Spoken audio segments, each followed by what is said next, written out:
ഇന്നത്തെ പ്രഘോഷണം എന്ന് പറയുമ്പോൾ ദൈവത്തിന്റെ രക്ഷാകര പദ്ധതിയും യേശുവിന്റെ കെരിസോയും അല്ലെങ്കിൽ കെറിഗ്മയും ആദിമ ക്രൈസ്തവ സഭയുടെ കെരിസോയും അപ്പസ്തോല കെരിസോ, അതാണ് അപ്പസ്തോല കെറിഗ്മ എന്ന് പറയുന്നതാണ് ആദിമ ക്രൈസ്തവ സഭയുടെ കെരിസോയും ചേർത്ത് വേണം ആധുനിക ലോകത്തിലെ സ്ത്രീ പുരുഷന്മാരോട് സുവിശേഷം പ്രസംഗിക്കേണ്ട ശൈലി രൂപപ്പെടുത്തുവാൻ.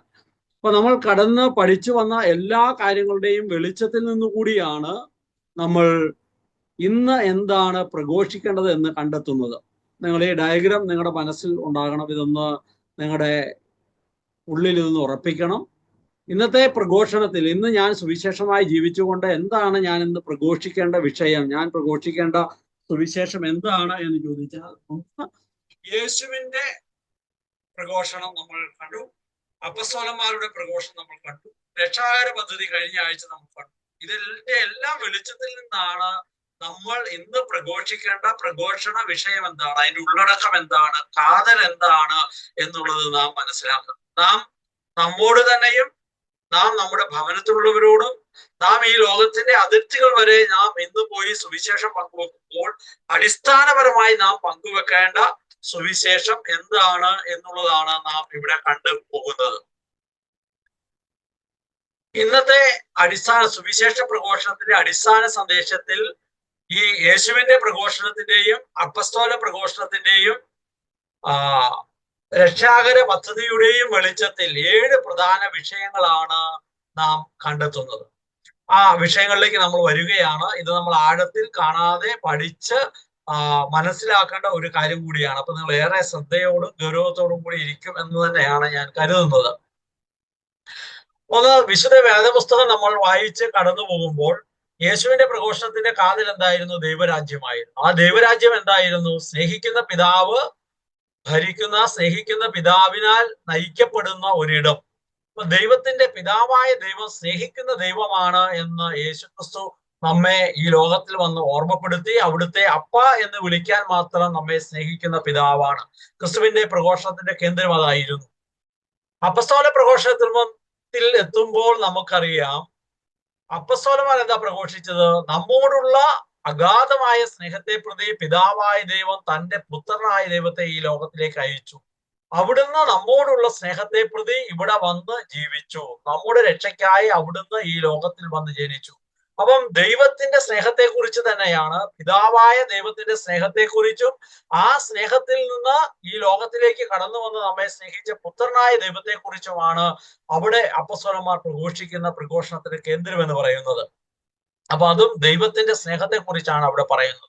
വിശുദ്ധ വേദപുസ്തകം മുഴുവൻ നാം വായിച്ച് കടന്നു പോകുമ്പോൾ, ഉൽപ്പത്തി മുതൽ വെളിപാട് വരെ നാം സഞ്ചരിച്ച് കടന്നു പോകുമ്പോൾ, ഏദേൻ തോട്ടത്തിൽ കൈപിടിച്ച് അവർ ആദ്യ മാതാപിതാക്കളുടെ കൂടെ ഉലാത്തുന്ന, അവർക്ക് എല്ലാം ഒരുക്കി വെച്ച്, പറുദീസ എല്ലാം ഒരുക്കി വെച്ചിട്ട് അവരെ സൃഷ്ടിച്ച സ്നേഹസമ്പന്നനായ ദൈവത്തെക്കുറിച്ചും വീഴ്ചകളും പരാതികളും പരിഭവങ്ങളും ഒക്കെയായി മനുഷ്യജീവിതം മുന്നോട്ട് പോകുമ്പോൾ പ്രവാചകന്മാരിലൂടെ, ന്യായാധിപന്മാരിലൂടെ, രാജാക്കന്മാരിലൂടെ എല്ലാം ദൈവം സ്നേഹിക്കുന്നു എന്ന് നിരന്തരം ഓർമ്മപ്പെടുത്തുകയും, അങ്ങനെ സ്നേഹിക്കുന്ന ദൈവം വെളിപാട് പുസ്തകത്തിൽ എത്തി നിൽക്കുമ്പോൾ വളരെ അധികമായി ആഴമായി സ്നേഹിക്കുന്ന ദൈവത്തെക്കുറിച്ചുമാണ് വിശുദ്ധ വചനം മുഴുവൻ നമ്മെ ഓർമ്മപ്പെടുത്തുന്നത്. ഇതിന്റെ എല്ലാം വെളിച്ചത്തിൽ നാം ഇന്നത്തെ പ്രഘോഷണത്തിന്റെ വിഷയം, ഒന്നാമത്തെ വിഷയം ദൈവസ്നേഹമാണ്. നമ്മൾ ഡീറ്റെയിൽ ആയിട്ടൊന്ന് കണ്ടുപോകും. 7 വിഷയങ്ങൾ ആദ്യമേ ഞാനൊന്ന് ഓർമ്മപ്പെടുത്തുകയാണ്. രണ്ടാമതായി യേശുക്രിസ്തു പ്രഘോഷിച്ചപ്പോൾ പറഞ്ഞത്, നിങ്ങൾ ഈ ദൈവസ്നേഹം അനുഭവിക്കാൻ കഴിയാത്തത് പാപാവസ്ഥയിലായതുകൊണ്ടാണ്. പാപത്തിലാണ് സകല മനുഷ്യരും, മനുഷ്യവർഗം മുഴുവൻ പാപത്തിന്റെ പിടിയിലായി പോയി. നിങ്ങൾ അനുതപിക്കണം, പാപത്തിൽ നിന്ന് തിരിച്ചു വരണമെന്ന് യേശുക്രിസ്തു പറഞ്ഞു. അപ്പസ്തോലന്മാരും ഇത് തന്നെ പ്രഘോഷിച്ചു. പാപത്തിന്റെ പിടിയിൽ പോയ മനുഷ്യനെ രക്ഷിക്കാൻ വന്ന യേശുക്രിസ്തുവിലേക്ക് ജീവിതം ചേർത്ത് വെക്കണം. പാപികളാണ് നാം, മനുഷ്യവർഗം മുഴുവൻ പാപാവസ്ഥയിലാണ് എന്ന് തിരിച്ചറിഞ്ഞു. വിശുദ്ധ വചനം നമ്മൾ ഉൽപ്പത്തി മുതൽ കടന്ന് ഇങ്ങോട്ട് വരുമ്പോൾ, പാപത്തിൽ വീണുപോയ മനുഷ്യൻ, ആ പാപാവസ്ഥയിൽ വളർന്നുകൊണ്ടിരിക്കുന്ന മനുഷ്യചരിത്രൻ, അതിൽ നിന്ന് രക്ഷപ്പെടാനായിട്ട് മനുഷ്യൻ ആഗ്രഹിക്കുന്ന പരിശ്രമങ്ങൾ, ഇവിടെ പാപത്തിന്റെ പിടിയിൽ പെട്ടുപോയ മനുഷ്യനെ കുറിച്ച് അപ്പസ്തോലൻ പൗലോസ്ലീഹ നമ്മെ ഓർമ്മപ്പെടുത്തുന്നത്, ഞാൻ പാപികളിൽ ഒന്നാമനാണ്. വിശുദ്ധ വേദപുസ്തകത്തിന്റെ വെളിപാട് പുസ്തകത്തിൽ എത്തുമ്പോൾ നമുക്കറിയാം, നിനക്ക് ആദ്യമേ ഉണ്ടായിരുന്ന സ്നേഹം നിനക്ക് ഇപ്പോൾ എന്നോടില്ല എന്ന് വിശുദ്ധ വചനം നമ്മെ ഓർമ്മപ്പെടുത്തുകയാണ്. പ്രഘോഷണത്തിൽ നിന്നും രക്ഷാകര പദ്ധതി മുഴുവൻ നാം കടന്നു പോകുമ്പോൾ, വചനം മുഴുവൻ കടന്നു പോകുമ്പോൾ മനുഷ്യന്റെ പാപാവസ്ഥയാണ് നാം മനസ്സിലാക്കുന്നത്. അപ്പം ദൈവസ്നേഹം ഒന്നാമത് നാം തിരിച്ചറിയുന്നു, രണ്ടാമത് പാപാവസ്ഥയിലായിപ്പോയ മനുഷ്യനെ കുറിച്ചാണ് നാം ഇന്ന് പ്രഘോഷിക്കേണ്ട പ്രഘോഷണത്തിന്റെ കേന്ദ്രം എന്ന് പറയുന്നത്. മറ്റൊന്ന്, വിശുദ്ധ വേദപുസ്തകത്തിലെ യേശുക്രിസ്തു വന്ന് പിതാവായ ദൈവം, സ്നേഹിക്കുന്ന ദൈവം, ആ ദൈവം വലിയ സ്നേഹത്തോടെ തന്റെ പുത്രനെ തന്നെ നമുക്കായി നൽകി. പിതാവായ ദൈവം പറഞ്ഞിട്ടാണ് താൻ ഈ ലോകത്തിൽ വരുന്നത്, അവിടുന്ന് പറയുന്നത് അനുസരിച്ചാണ് താൻ ഇവിടെ ജീവിക്കുന്നതെന്ന് യേശുക്രിസ്തു പറഞ്ഞു. അപ്പസ്തലന്മാർ പറഞ്ഞു, പിതാവായ ദൈവത്തിന്റെ സ്നേഹത്തിന്റെ ഏറ്റവും വലിയ ആഴമായ അടയാളമാണ് മനുഷ്യരുടെ രക്ഷയ്ക്കായി യേശുക്രിസ്തു ഈ ലോകത്തിൽ വന്നു. പാപം ചെയ്യാതെ ഈ ലോകത്തിൽ വന്ന് മനുഷ്യരുടെ പാപങ്ങൾക്ക് പരിഹാരമായി ഇവിടെ വന്ന് ജീവിച്ച് മരിച്ച് ഉയർന്ന് മഹത്വീകരിക്കപ്പെട്ട യേശുവിനെ കുറിച്ചാണ് അവർ പ്രഘോഷിച്ചത്. വിശുദ്ധ വേദപുസ്തകത്തിലൂടെ കടന്നു പോകുമ്പോൾ ഉൽപ്പത്തിയുടെ ആരംഭത്തിൽ തന്നെ മനുഷ്യ രക്ഷയ്ക്കായി പുത്രനെ അവിടുന്ന് വാഗ്ദാനം ചെയ്യുന്നത് നാം കാണുന്നുണ്ട്. തുടർന്ന് അങ്ങോട്ട് രാജാക്കന്മാരെയും പ്രവാചകന്മാരെയും പുരോഹിതരെയും ഒക്കെ ഈ ദൈവപുത്രനെ, രക്ഷകനെ സ്വീകരിക്കാനായിട്ട് ഒരുക്കുന്ന ഒരു കാലഘട്ടത്തിലൂടെ നാം കടന്നു പോവുകയാണ്. ആ ഒരുക്കത്തിന്റെ പൂർത്തിയിൽ ദൈവപുത്രൻ ഇവിടെ വന്ന് ജനിക്കുന്നതാണ് പുതിയ നിയമ ചരിത്രം നാം കാണുന്നത്. പരിശുദ്ധ അമ്മയിൽ നിന്നും യോസേപ്പ് പിതാവിൽ നിന്നും, യോസേപ്പ് പിതാവിന്റെയും ആ കുടുംബത്തിൽ ദൈവപുത്രൻ വന്ന് ജനിക്കുകയാണ്. ആ ദൈവപുത്രന്റെ ജീവിതം മുഴുവൻ സുവിശേഷങ്ങളിലൂടെ നാം കണ്ടുമുട്ടുന്നു. അവിടുത്തെ ജീവിതവും മരണവും ഉത്ഥാനവും മുന്നോട്ട് പോകുമ്പോൾ ഈ ദൈവപുത്രനിൽ വിശ്വസിച്ച് ആശ്രയിച്ച് മുന്നോട്ട് ജീവിച്ചു പോകുന്ന മനുഷ്യ സമൂഹത്തെ, മനുഷ്യവർഗത്തെ, സഭയെ നാം കാണുകയാണ്. വെളിപാടിൽ എത്തി നിൽക്കുമ്പോൾ അന്ത്യവിധിയിൽ സകല മനുഷ്യർക്കും മുമ്പിൽ വിധിയാളനായി നമ്മുടെ രക്ഷയ്ക്ക് വേണ്ടി അറുക്കപ്പെട്ട കുഞ്ഞാട്, ഉദ്ധിതനായ കുഞ്ഞാട് നിൽക്കുന്ന ചരിത്രമാണ് കാണുന്നത്. യേശുവിലൂടെ കൈവരുന്ന രക്ഷയെ കുറിച്ചാണ് നാം ഇന്ന് പ്രഘോഷിക്കേണ്ട പ്രഘോഷണത്തിന്റെ മറ്റൊരു കേന്ദ്രം. നമ്മെ സ്നേഹിക്കുന്ന ദൈവം, പാപാവസ്ഥയിലായിപ്പോയ മനുഷ്യൻ, യേശുവിലൂടെ ഈ ലോകത്ത് കൈവന്ന രക്ഷ. പിന്നീട് നമ്മൾ യേശുക്രിസ്തുവിന്റെ പ്രഘോഷണം മുഴുവൻ കേൾക്കുമ്പോൾ അറിയാം, ആ പ്രഘോഷണത്തിൽ ആളുകൾ വന്ന് ചോദിച്ചു, ഞങ്ങൾ എന്ത് ചെയ്യണം? ഈ ദൈവത്തിന്റെ സ്നേഹം അനുഭവിക്കാൻ, ഈ പാപത്തിന്റെ പിടിയിൽ നിന്ന് പോകാൻ, രക്ഷ സ്വന്തമാക്കാൻ എന്ത് ചെയ്യണം? യേശുക്രിസ്തു പറഞ്ഞു, നിങ്ങൾ അനുതപിച്ച് മാനസാന്തരപ്പെട്ട് ദൈവത്തിൽ വിശ്വസിക്കണം, സമ്പൂർണമായി സമർപ്പിക്കണം. അപ്പസ്തലന്മാരുടെ പ്രഘോഷണം നമുക്കറിയാം. അവർ പ്രഘോഷിച്ചപ്പോൾ ജനം ചോദിച്ചു, ഞങ്ങൾ ഈ രക്ഷ സ്വന്തമാക്കാൻ എന്ത് ചെയ്യണം? യേശുക്രിസ്തുവിലൂടെ കൈവന്ന രക്ഷ സ്വന്തമാക്കാൻ എന്ത് ചെയ്യണം? അവർ പറഞ്ഞു, നിങ്ങൾ മാനസാന്തരപ്പെടണം, പാവങ്ങളെ കുറിച്ച് അനുദപിക്കണം, അവ ഏറ്റുപറയണം, സമ്പൂർണമായി നിങ്ങൾ നിങ്ങളെ തന്നെ സമർപ്പിക്കണം. വിശുദ്ധ വചനത്തിൽ ഉൽപ്പത്തി മുതൽ വെളിപാട് വരെ കടന്നു വരുമ്പോൾ വിശ്വാസത്തിൽ ആഴപ്പെടുന്ന, അങ്ങനെ ദൈവത്തിന്റെ കൃപ സ്വീകരിക്കുന്ന, ദൈവിക കൃപയിൽ വളരുന്ന മനുഷ്യനെ കുറിച്ചുള്ള ചരിത്രവും സമ്പൂർണമായി സമർപ്പണത്തിലൂടെ ദൈവത്തിന്റെ ഹിതം മാത്രം നിറവേറ്റി ഇവിടെ ജീവിക്കുന്നതിനെ കുറിച്ചും, അങ്ങനെ ഒരു ഇടയനും ഒരു തൊഴുത്തുമാകുന്ന ഏറ്റവും മനോഹരമായ അനുഭവത്തിലേക്കാണ് നമ്മൾ വെളിപാട് പുസ്തകത്തിൽ എത്തി നിൽക്കുമ്പോൾ നാം ചെന്നെത്തുന്നത്. അപ്പം നമ്മുടെ മനുഷ്യരുടെ പ്രത്യുത്തരം, ഈ രക്ഷ സ്വന്തമാക്കാൻ, യേശുവിലൂടെ കൈവന്ന രക്ഷ സ്വന്തമാക്കാനുള്ള പ്രത്യുത്തരമാണ് വിശുദ്ധ വചനം നമ്മെ ഓർമ്മപ്പെടുത്തുന്നത്. അത് വിശ്വാസവും മാനസാന്തരവുമാണ്. അപ്പം നാലാമതായി നാം കണ്ടുമുട്ടുന്നത്, നാം ഇന്ന് പ്രഘോഷിക്കേണ്ട പ്രഘോഷണ വിഷയം വിശ്വാസവും മാനസാന്തരവുമാണ്. അഞ്ചാമതായി നാം കണ്ടുമുട്ടുന്നത്, ഈ വിശ്വാസ മാനസാന്തരത്തിൽ ആഴപ്പെടുന്ന, യേശുക്രിസ്തു പ്രസംഗിച്ചപ്പോഴെല്ലാം പരിശുദ്ധാത്മാവായ ദൈവത്തെ കുറിച്ച് പറയുന്നുണ്ട്. ആർക്കെങ്കിലും ദാഹിക്കുന്നെങ്കിൽ എൻ്റെ പക്കൽ വരട്ടെ.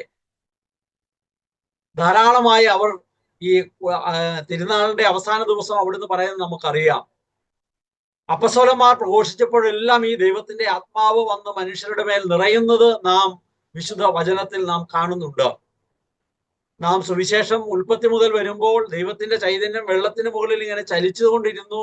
ഭൂമിയെ രൂപമുള്ളതും ക്രമമുള്ളതുമാക്കിയ പരിശുദ്ധാത്മാവിനെ കുറിച്ചും, പിന്നീട് അങ്ങോട്ട് മുഴുവൻ പരിശുദ്ധാത്മാവിനാൽ നയിക്കപ്പെടുന്ന മുന്നോട്ട് പോകുന്ന മനുഷ്യ ജീവിതത്തെ കുറിച്ചും, ഈ പരിശുദ്ധാത്മാവിനാൽ പരിശുദ്ധ അമ്മയുടെ ഗർഭപാത്രത്തിൽ ജന്മമെടുക്കുന്ന ദൈവപുത്രനായ യേശുക്രിസ്തുവിനെ കുറിച്ചും, ഈ പരിശുദ്ധാത്മാവിനാൽ ഈ ദൈവപുത്രന്റെ വളർത്തുപിതാവായി സ്വയം സമ്പൂർണമായി സമർപ്പിക്കുന്ന യോസേപ്പ് പിതാവിനെ കുറിച്ചും, ദൈവത്തിന്റെ ആത്മാവിനാൽ മരുഭൂമിയിലേക്ക് നയിക്കപ്പെടുന്ന പുത്രനായ യേശുവിനെ കുറിച്ചും ദൈവത്തിന്റെ ആത്മശക്തിയാൽ തന്റെ ജീവിത ദൗത്യം പൂർത്തിയാക്കി ഉത്ഥാനം ചെയ്ത് മഹത്വീകൃതനായി സകല മനുഷ്യരുടെയും മേൽ പരിശുദ്ധാത്മാവിനെ അയക്കുന്ന ചരിത്രമാണ് നമ്മൾ വിശുദ്ധ വേദപുസ്തകത്തിൽ കണ്ടുമുട്ടുന്നത്.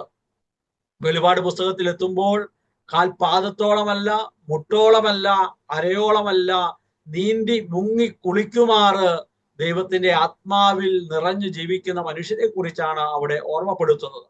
അപ്പം യേശുവിന്റെ പ്രഘോഷണവും അപ്പസ്തോല പ്രഘോഷണവും രക്ഷാകര ചരിത്രം മുഴുവനും ഈ പരിശുദ്ധാത്മാവിൽ ഒരു പുതുജീവിതം, നവജീവിതം സാധ്യമാണെന്ന് ഓർമ്മപ്പെടുത്തുകയാണ്. അഞ്ചാമത് നാം കണ്ടുമുട്ടുന്നത് പരിശുദ്ധാത്മാവിലുള്ള നവജീവിതം എന്ന വിഷയമാണ്. ആറാമതായി ഈ പരിശുദ്ധാത്മാവിനാൽ നിറഞ്ഞ് കൂട്ടായ്മയിലേക്ക് ജീവിക്കുന്നതിനെ കുറിച്ചാണ്. യേശു പ്രഘോഷിച്ചപ്പോഴെല്ലാം യേശുവിനോടൊപ്പം ഒരു കൂട്ടായ്മയുടെ ഭാഗമായിരുന്നു. യേശു ഒരിക്കലും ഒറ്റയ്ക്കായിരുന്നില്ല. പ്രാർത്ഥിക്കാൻ വേണ്ടി മാത്രമാണ് അവിടുന്ന് ഒറ്റയ്ക്ക് പോയിരുന്നത്. കുടുംബം എന്ന കൂട്ടായ്മയുടെ ഭാഗമായി മാതാവിനോടും യോസേപ്പ് പിതാവിനോടും ഒപ്പമാണ് അവിടുന്ന് വളർന്നത്. തുടർന്ന് അവിടുന്ന് മുന്നോട്ട് പോകുമ്പോൾ 12 സ്ലീഹന്മാരുടെ, അപ്പസ്തോലന്മാരുടെ ഒരു കൂട്ടായ്മയുണ്ടായിരുന്നു. പത്രോസ്, യാക്കോബ്, യോഹന്നാൻ ഇവരുടെ ഒരു കൂട്ടായ്മയുടെ ഭാഗമായിരുന്നു. 72 പേരുടെ വലിയൊരു കൂട്ടായ്മയുടെ ഭാഗമായിരുന്നു. എപ്പോഴും ജനക്കൂട്ടത്തോടൊപ്പമായിരുന്നു അവിടുന്ന്. അപ്പസ്തോലന്മാരുടെ ജീവിതവും പ്രഘോഷണവും നമ്മൾ കാണുമ്പോൾ അറിയാം. ആദ്യം സുവിശേഷം പരിശുദ്ധാത്മാവിനാൽ നിറഞ്ഞ് പ്രഘോഷിക്കുന്ന ആദ്യ ദിവസം തന്നെ 3000-ഓളം ആളുകൾ അവരോടൊപ്പം വന്നു ചേർന്നു. പിന്നീട് അങ്ങോട്ട് സഭയാകുന്ന കൂട്ടായ്മയിൽ ദൈവജനം വളരുന്നതാണ് നാം കാണുന്നത്. എല്ലാം സമർപ്പിച്ച് പങ്കുവെച്ച് ജീവിക്കുന്ന ഒരു കൂട്ടായ്മ ജീവിതം. ഉൽപ്പത്തി മുതൽ വെളിപാട് വരെ നാം കടന്നു പോകുമ്പോൾ നാം കണ്ടിട്ടുള്ളതാണ്. ദൈവം തന്നെ കൂട്ടായ്മയാണ്. ഈ കൂട്ടായ്മയിൽ മനുഷ്യ ചരിത്രം വളരുകയാണ്. ഉൽപ്പത്തിയിൽ എത്തി നിൽക്കുമ്പോൾ ഒരു ഇടയനും ഒരു തൊഴുത്തുമാകുന്ന മനോഹരമായ കൂട്ടായ്മ അനുഭവമാണ് നാം അവിടെ കണ്ടുമുട്ടുന്നത്. ഏഴാമതായി നാം ഒന്നാമത് പറഞ്ഞ കാര്യം തന്നെയാണ്, ദൈവത്തിന്റെ സ്നേഹം അനുഭവിച്ച് പങ്കുവെക്കുന്നതാണ് സുവിശേഷ പ്രഘോഷണം. യേശു പറഞ്ഞു, ഞാൻ ഈ ലോകത്ത് വന്നത് ഈ സുവിശേഷം പങ്കുവെക്കാനാണ് ജീവിച്ചുകൊണ്ട്. അപ്പസ്തോലന്മാരെ ഏൽപ്പിച്ചു ആ ദൗത്യം നിർവഹിക്കാൻ. അപ്പസ്തോലന്മാരും സുവിശേഷം ജീവിച്ചുകൊണ്ട് പങ്കുവെച്ചു. ഉൽപ്പത്തി മുതൽ വെളിപാട് വരെ ഈ സുവിശേഷം ജീവിക്കാനും ഈ ജീവിക്കുന്ന സുവിശേഷം ദൈവത്തിന്റെ സ്നേഹം പങ്കുവെക്കാനും വേണ്ടിയാണ് നാം വിളിക്കപ്പെട്ടിരിക്കുന്നതെന്ന് വിശുദ്ധ വചനം നമ്മെ ഓർമ്മപ്പെടുത്തുകയാണ്. അപ്പൊ ഈ 7 വിഷയങ്ങളിലൂടെയാണ് ഇന്നത്തെ പ്രഘോഷണം കടന്നു പോകേണ്ടത്. നാം അതൊന്ന് ഒരുമിച്ച് നോക്കിയാൽ, ദൈവം നിങ്ങളെ സ്നേഹിക്കുന്നു.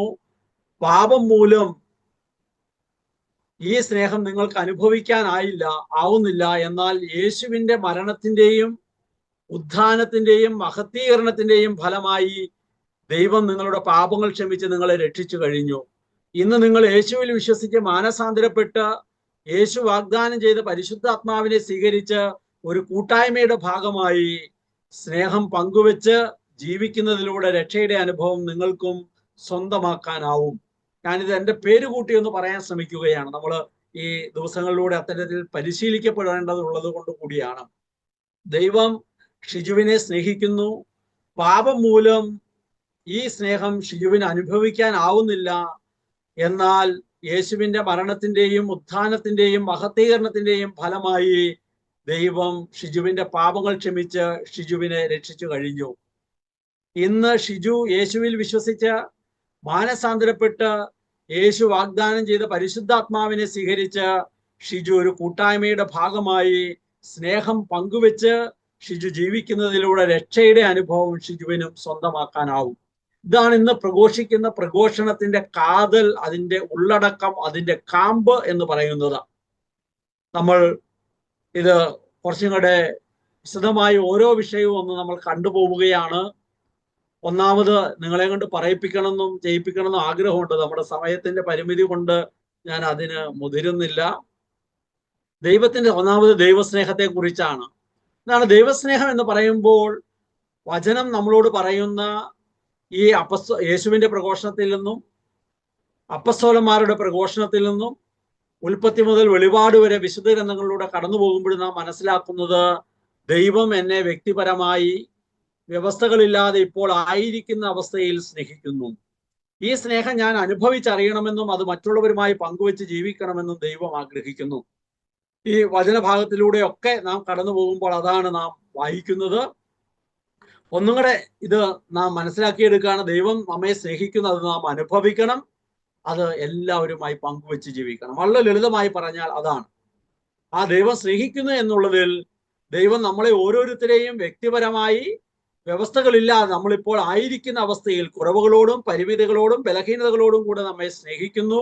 ഈ സ്നേഹം അനുദിനം ഞാൻ അനുഭവിച്ച് മറ്റുള്ളവരുമായി പങ്കുവെച്ച് ജീവിക്കണമെന്ന് ദൈവം ആഗ്രഹിക്കുന്നു. ഞാൻ എൻ്റെ പേര് കൂട്ടി പറയുമ്പോൾ നിങ്ങൾ നിങ്ങളുടെ പേര് കൂട്ടി പറയണം.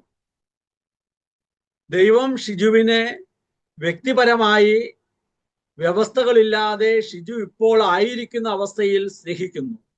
ഈ സ്നേഹം ഷിജു അനുഭവിച്ചറിയണമെന്നും അത് മറ്റുള്ളവരുമായി ഷിജു പങ്കുവെച്ച് ജീവിക്കണമെന്നും ദൈവം ആഗ്രഹിക്കുന്നു.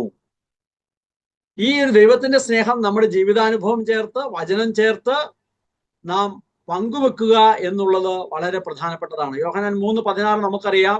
എന്തെന്നാൽ അവൻ നമ്മോടുള്ള സ്നേഹത്തെ പ്രതി തൻ്റെ പുത്രനെ പോലും നമുക്ക് നൽകി എന്നുള്ളതാണ്. അപ്പൊ ദൈവം ഈ വചനങ്ങളുടെ കൂട്ടി നമ്മൾ തുറന്നു പോകുമ്പോൾ നമ്മൾ ഇതെല്ലാം പഠിക്കും. അപ്പൊ ഒന്നാമതായി ദൈവം നമ്മളെ സ്നേഹിക്കുന്നു.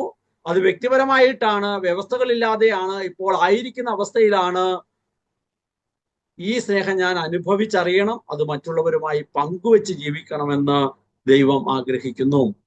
അപ്പൊ ഒന്നാമത് നാം പ്രഘോഷിക്കുന്ന പ്രഘോഷണത്തിന്റെ കേന്ദ്രം കാതൽ ഇതാണ്. ഇത് 5 മിനിറ്റ് കൊണ്ടും പ്രഘോഷിക്കാം, അരമണിക്കൂർ കൊണ്ടും പ്രഘോഷിക്കാം, ഒരു ദിവസം എടുത്തും പ്രഘോഷിക്കാം. ഈ കണ്ടന്റ് കൃത്യമാകണം എന്നുള്ളതാണ്. ഇത് നമ്മുടെ ഉള്ളിൽ ഉറപ്പിക്കണം എന്നുള്ളതാണ്.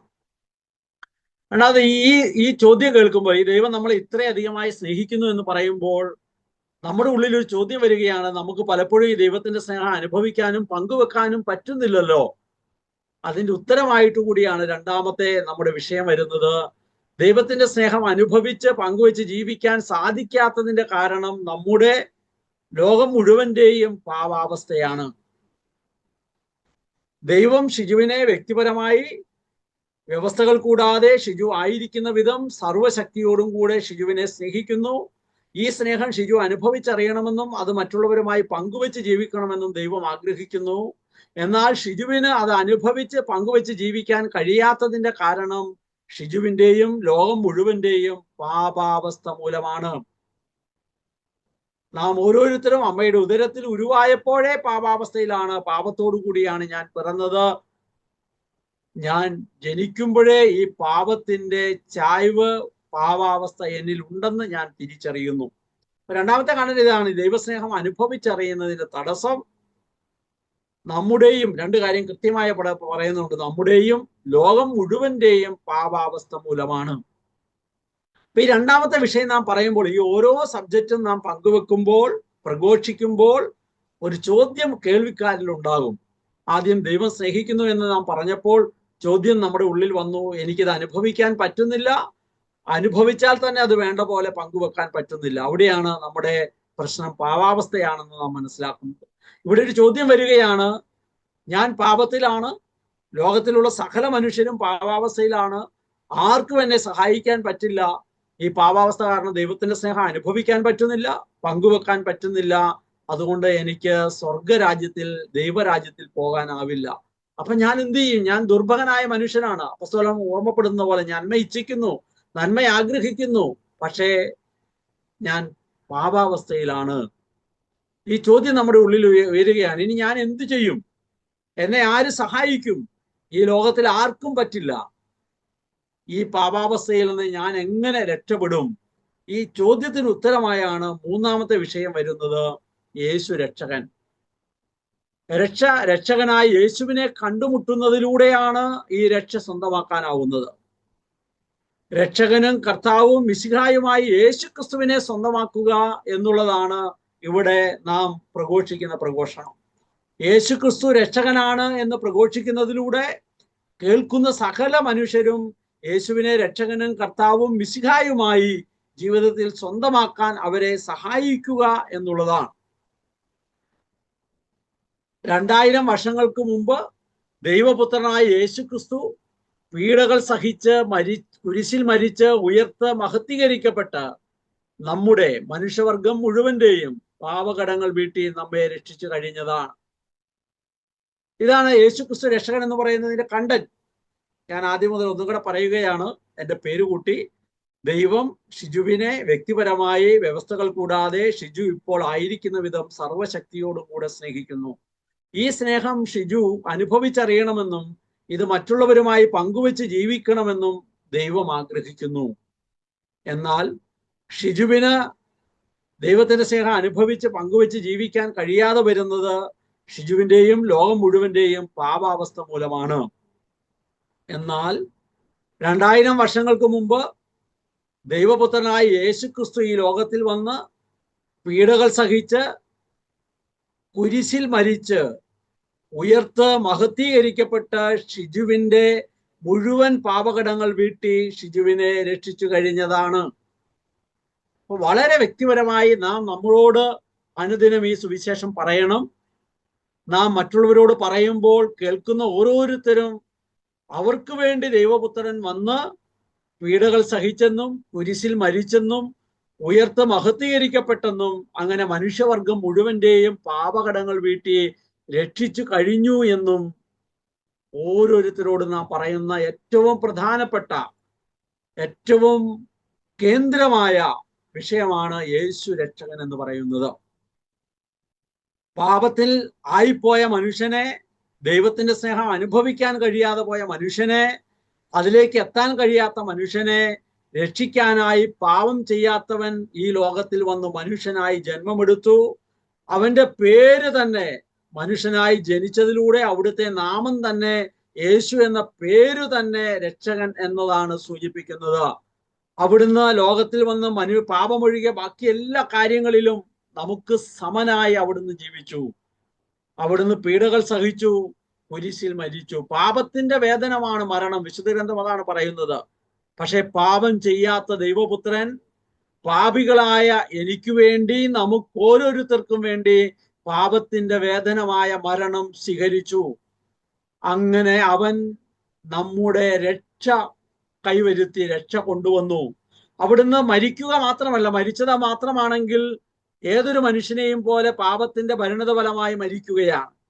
എന്നാൽ അവൻ 3-ാം ദിനം വിശുദ്ധ ലിഖിതം പ്രസ്താവിക്കുന്നത് പോലെ ഉയർത്തെഴുന്നേറ്റു. നമ്മുടെ നീതീകരണത്തിനായി, മനുഷ്യന്റെ നീതീകരണത്തിനായി അവിടുന്ന് ഉയർത്തെഴുന്നേറ്റു. പാപത്തെയും പാപത്തിന്റെ വേദനമായ മരണത്തെയും അവൻ പരാജയപ്പെടുത്തിക്കൊണ്ട് 3-ാം ദിനം അവൻ ഉത്ഥാനം ചെയ്തു. അവൻ അനേകർക്ക് പ്രത്യക്ഷപ്പെട്ടു, ജീവിക്കുന്നവനായി, ഭക്ഷണം കഴിക്കുന്നവനായി. അങ്ങനെ അവന്റെ ഉത്ഥാനം നമ്മുടെ നീതീകരണത്തിന് കാരണമായി. അവിടുന്ന് മരിച്ചു, പാപകടങ്ങൾ വീട്ടി. അവിടുന്ന് ഉയർത്തെഴുന്നേറ്റ് നമ്മുടെ പാപകടങ്ങൾ വീട്ടി എന്ന് നമ്മോട് വളരെ കൃത്യമായി വന്ന് പറഞ്ഞു. അങ്ങനെ പറയുക മാത്രമല്ല, അവിടുന്ന് പിതാവിന്റെ വലതുഭാഗത്ത് ഉപവിഷ്ടനായി പരിശുദ്ധാത്മാവിനെ നമുക്ക് നൽകി മിശിഹായായി. ഇനി പാപം ചെയ്യാതെ ജീവിക്കാൻ ആവശ്യമായ കൃപ ദൈവത്തിന്റെ മക്കൾ എന്ന നിലയിൽ നമുക്ക് അവിടുന്ന് പിതാവിന്റെ വലതുഭാഗത്ത് ഉപവിഷ്ടനായി അവിടുന്ന് നമുക്ക് തന്നു. അങ്ങനെ ദൈവമക്കളുടെ സ്വാതന്ത്ര്യത്തോടെ ജീവിക്കാനായിട്ട് അവിടുന്ന് നമ്മെ സഹായിച്ചു. ഇതാണ് യേശു രക്ഷകനായി യേശു ക്രിസ്തു, യേശുവിലൂടെ രക്ഷ കൈവന്നു എന്ന് പറയുമ്പോൾ നാം മനസ്സിലാക്കുന്ന സത്യം. ഇത് നാം ഇതിനു മുമ്പ് കടന്നുപോയ വിഷയങ്ങളിലൂടെ എല്ലാം ഇത് വളരെ ഡീറ്റെയിൽ ആയിട്ട് പഠിച്ചിട്ടുള്ളതാണ്.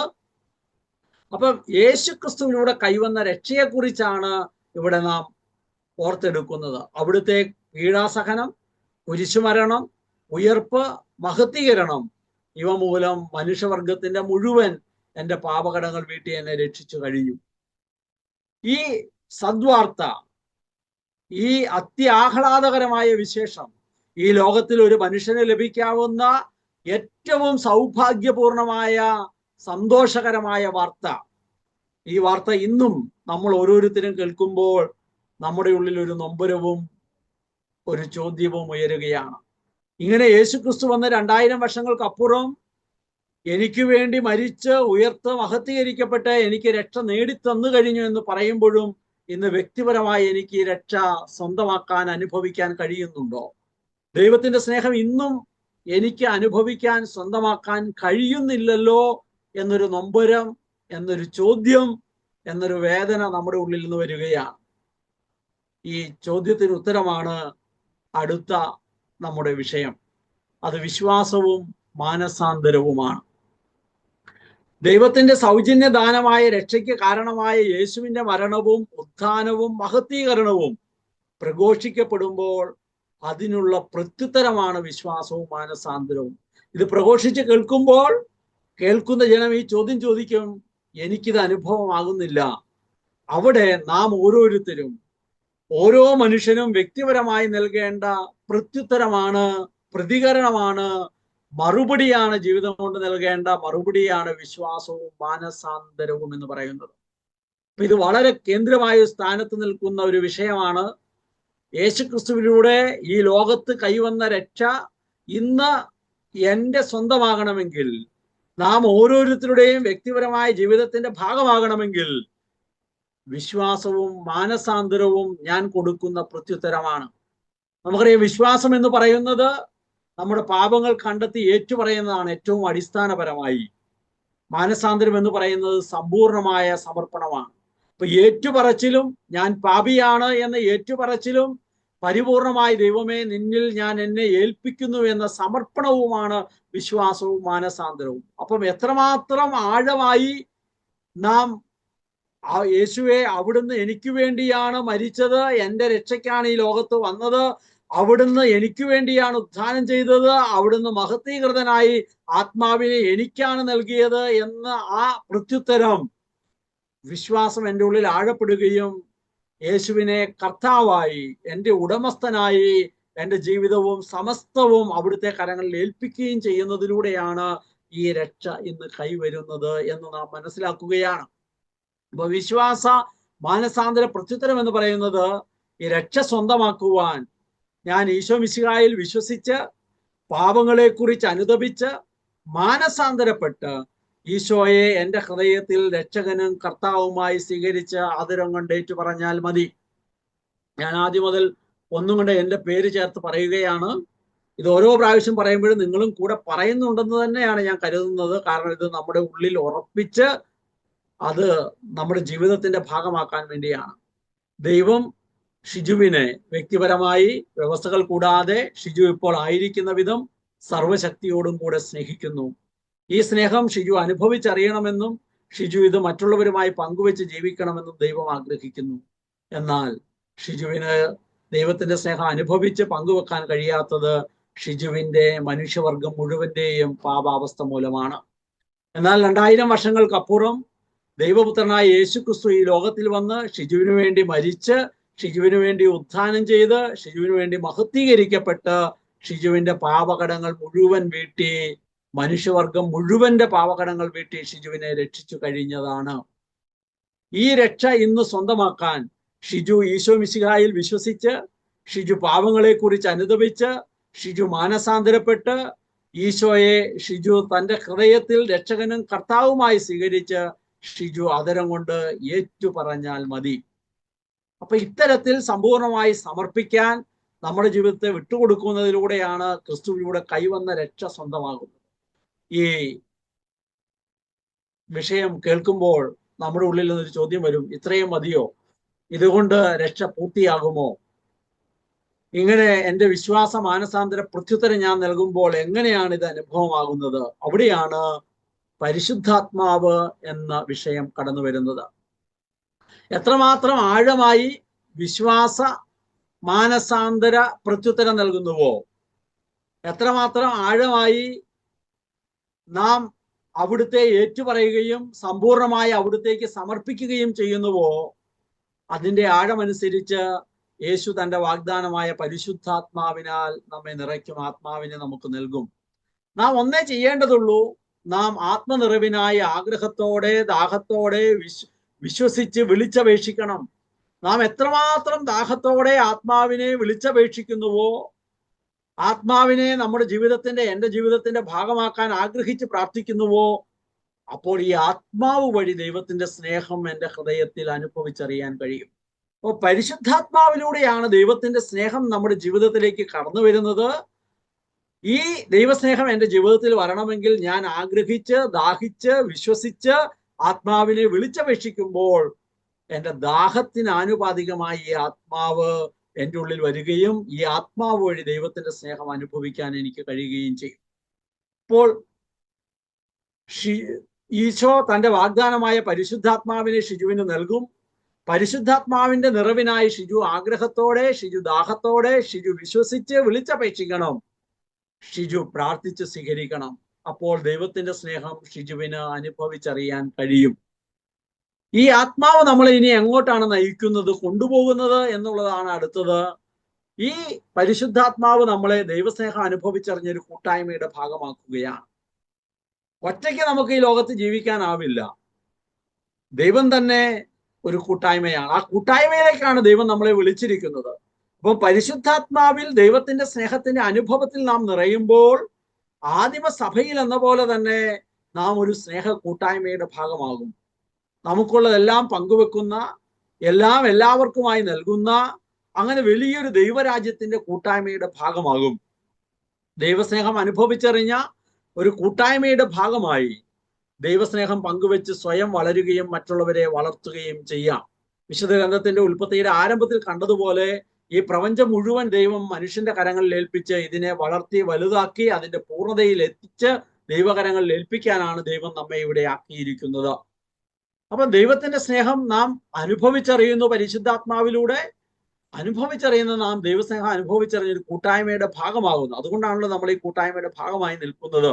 ഈ സ്നേഹം പങ്കുവെച്ച് നാം വളരുകയും വളർത്തുകയും ചെയ്യുന്നു. നാം പങ്കുവെക്കുന്നതെല്ലാം നമ്മുടെ ഷൂബിലൊക്കെയുള്ള കൊച്ചു കൂട്ടായ്മകൾ, പരസ്പരമുള്ള ദൈവവചനം പങ്കുവെക്കലുകൾ, ഇതെല്ലാം നമ്മുടെ പ്രാർത്ഥന, നമ്മുടെ സാന്നിധ്യം, നമ്മുടെ അറിവ്, നമ്മുടെ കഴിവ്, സമ്പത്ത്, ഇതെല്ലാം ഈ കൂട്ടായ്മയിൽ നമ്മൾ ഒരുമിച്ച് പങ്കുവെക്കുന്നതിലൂടെയാണ് ഈ ദൈവരാജ്യ കൂട്ടായ്മ വളരുന്നത് എന്നാണ് ഇവിടെ പങ്കുവെക്കുക. അപ്പൊ സഭയാകുന്ന ഒരു കൂട്ടായ്മയുടെ ഭാഗമായി ആദിമ അപ്പസ്തോല സമൂഹം എന്ന പോലെ തന്നെ ഇന്ന് സഭയോട് ചേർന്ന് ഒരു കുടുംബമായി, ഒരു കൂട്ടായ്മയായി നാം വളരേണ്ടതിനെ കുറിച്ചാണ് ഇവിടെ പങ്കുവെക്കുന്നത്.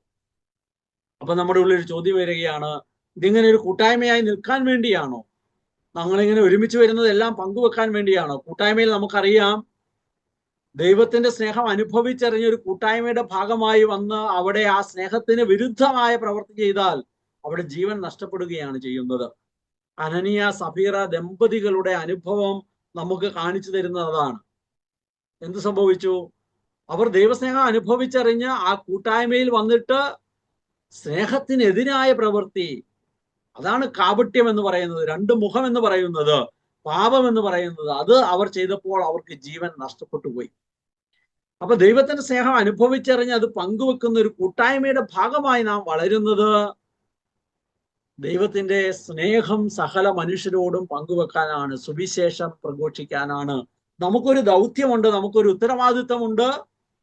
ചുറ്റുമുള്ള എല്ലാവരോടും ഈ സുവിശേഷം, ദൈവത്തിന്റെ സ്നേഹം പങ്കുവെച്ച് നിത്യജീവനും സ്വർഗ സൗഭാഗ്യവും ലക്ഷ്യമാക്കി ജീവിക്കുക എന്നത് പ്രധാനപ്പെട്ടതാണ്. നാം പറഞ്ഞ ഒന്നാമത്തെ കാര്യം തന്നെയാണ് ദൈവത്തിന്റെ സ്നേഹം അനുഭവിച്ച് പങ്കുവെക്കുന്നതിനെയാണ് സുവിശേഷ പ്രഘോഷണം എന്ന് നാം വിളിക്കുന്നത്.